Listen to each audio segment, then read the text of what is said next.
Hello, hello. It's me, Kathy Rowe, and today we are going to be making garbage plates. Guess we could get started right now. Let's see here. It's not even like 6 o'clock, I don't think exactly, but we'll get started. So, this is a complicated, not so complicated dish. Garbage plates are from Rochester. It's a Rochester thing in New York. And everybody, when I first moved here, everybody kept saying, you have to have a garbage plate, you have to have a garbage plate. And I was like, that don't even sound good. What are you talking about? But yeah, I tried it and it was actually phenomenal. I mean, a lot of people do it a different way. The key is the sauce, the meat sauce that they call it. And today I'll show you how to make the meat sauce, what a garbage plate consists of, and we can go from there. So let's get started. So right now, the biggest thing is taking the peppers and the onion and getting the water out of them when you cook it. You don't want to have that rawness. You're going to pretty much add the seasoning as you go along. But you want to take a food processor, and I didn't want to do it this way because I don't want the noise, but it's the only way I can do it to show you guys what it should look like. So I posted on my food blog the ingredients that you need to make this. And the peppers, here's the thing with the peppers, and here's the thing with this whole sauce. You want it a little bit spicy. I kind of want it a little bit more spicy.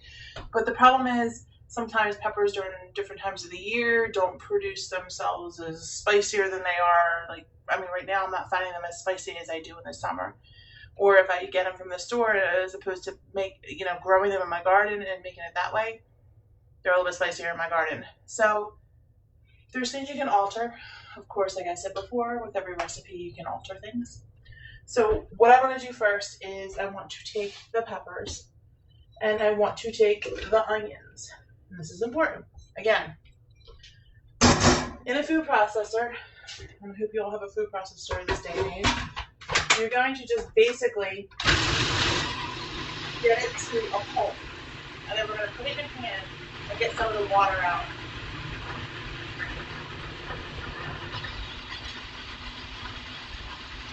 Guys are doing good today.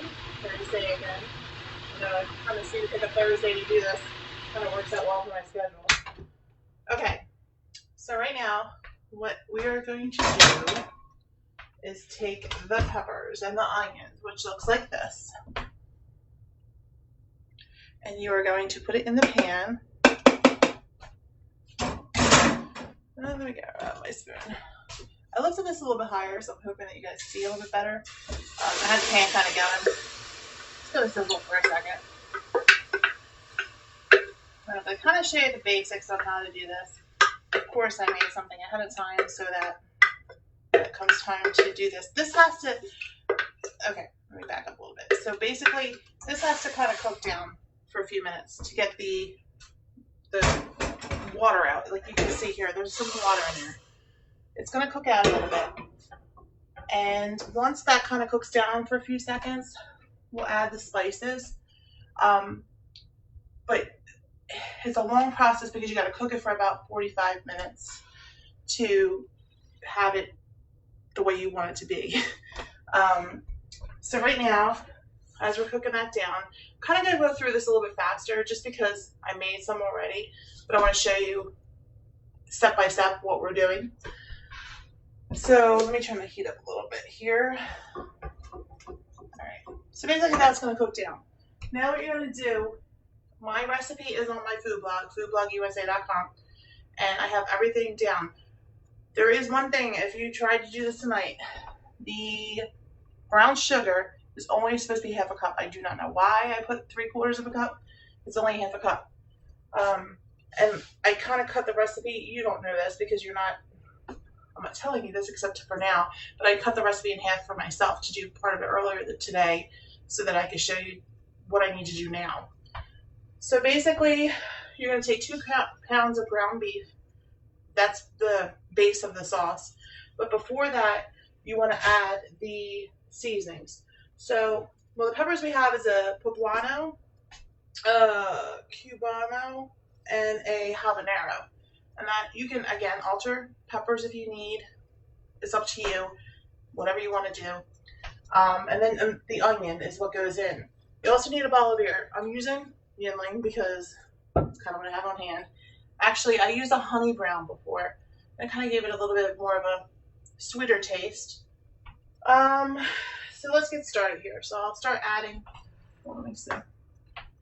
Next week, I just bought an island.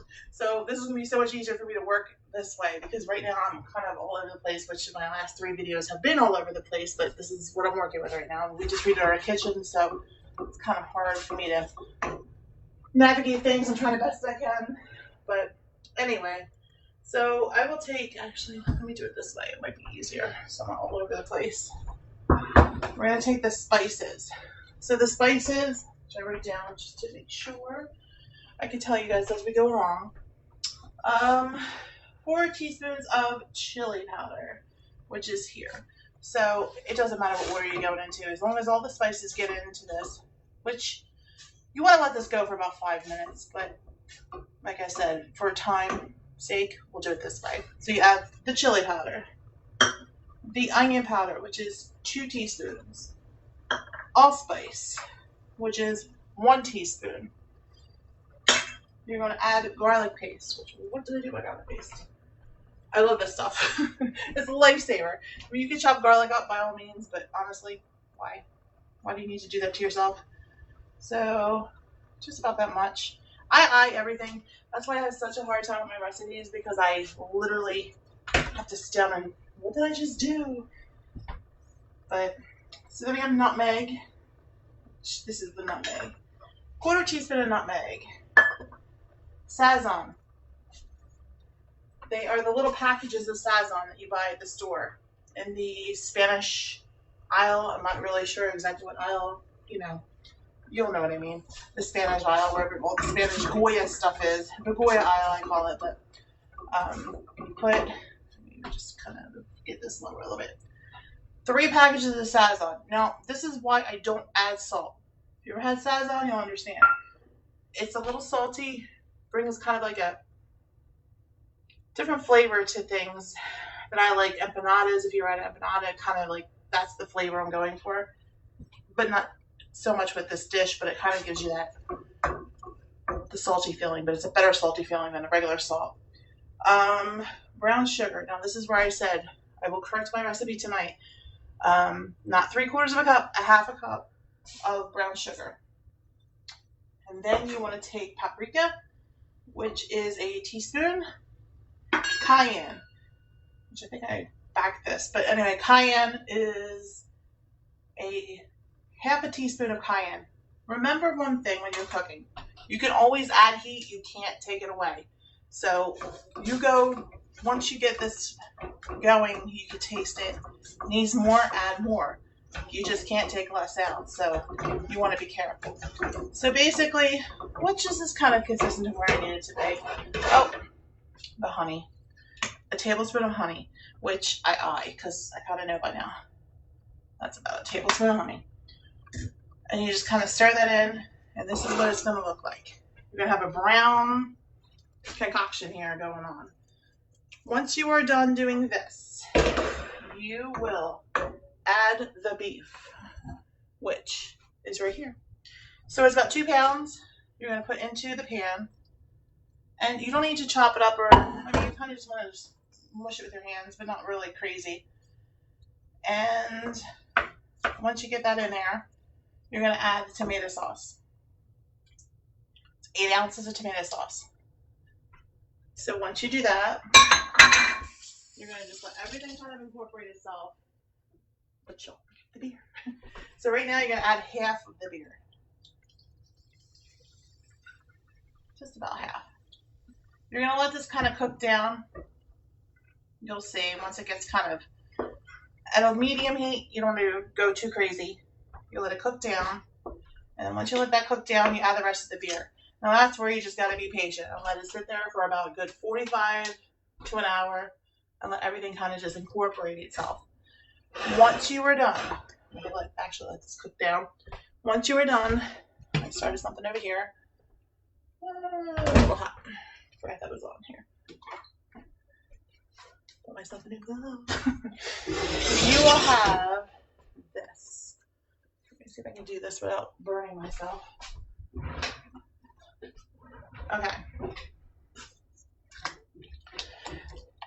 So once it's cooked down, let me start back up a little bit. Once you cook this down, once you are done, you're going to put it back into the food processor because the consistency that you want looks like a meat sauce. You can kind of see that. Not so much a chili because chili I feel is thicker, but you definitely want to have it ground down to something that looks like this.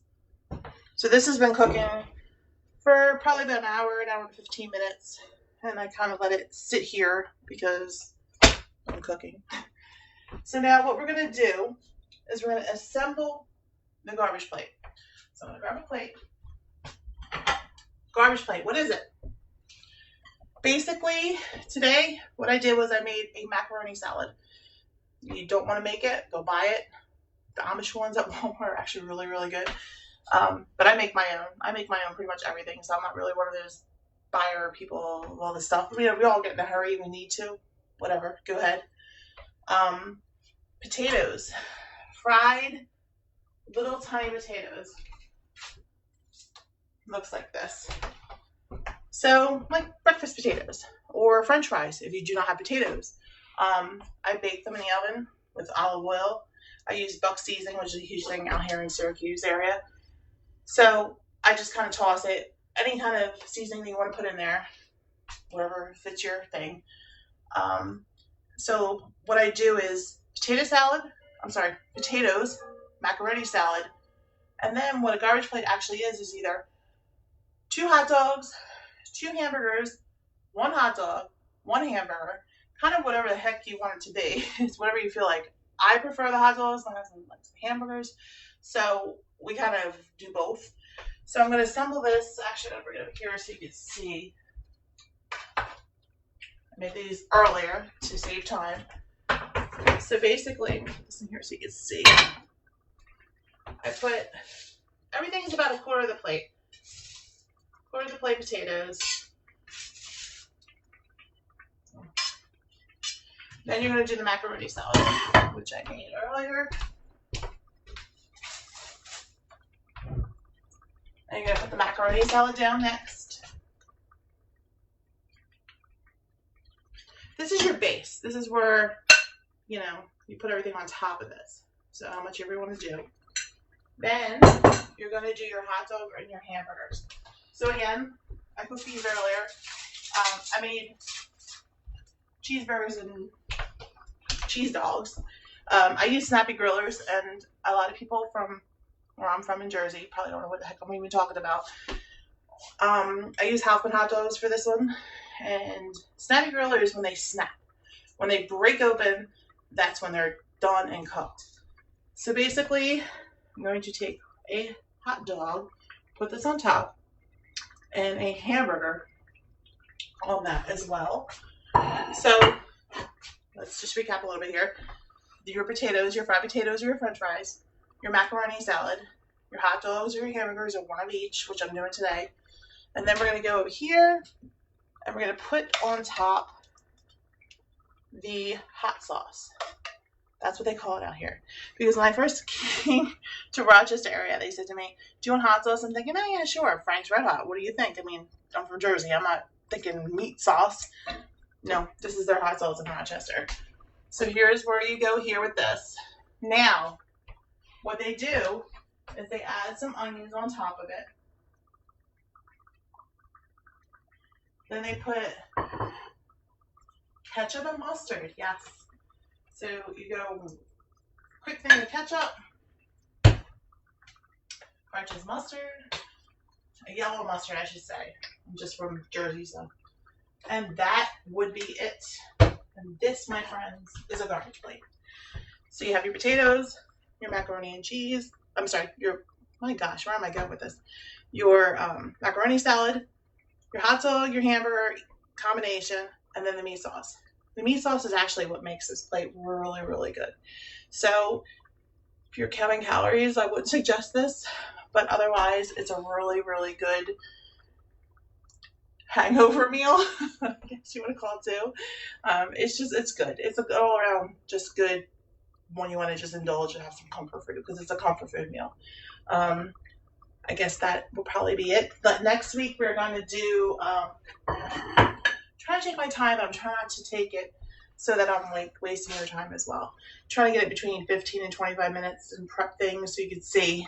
If I'm going too fast, please let me know. If you are on my Facebook page, suggestions are definitely welcomed, and criticize me as much as you want because I'm new to doing this part. I did a lot of recipes, but I don't really do the video part. So next week we're going to do a chicken with a dill cream glaze and baked red potatoes. Amazing. I mean, it's one of our favorite here is the chicken, and we eat a lot of chicken at our house. But please check me out on Food Blog USA. And I am also doing YouTube, which I think I'm trying to kind of get me out of the Facebook, but because I have the portal, I'm taking my videos and putting them on YouTube. So like me on YouTube, subscribe, like my page, pass it on, share it. I'm going to get better as I get along, I promise you. But again, anything you guys have to let me know, let me know. Otherwise, have a great Thursday night. I appreciate you guys joining me. I hope I didn't go too fast. I'm trying to calm my, Jersey kind of fastness going on. But thank you. Have a great day.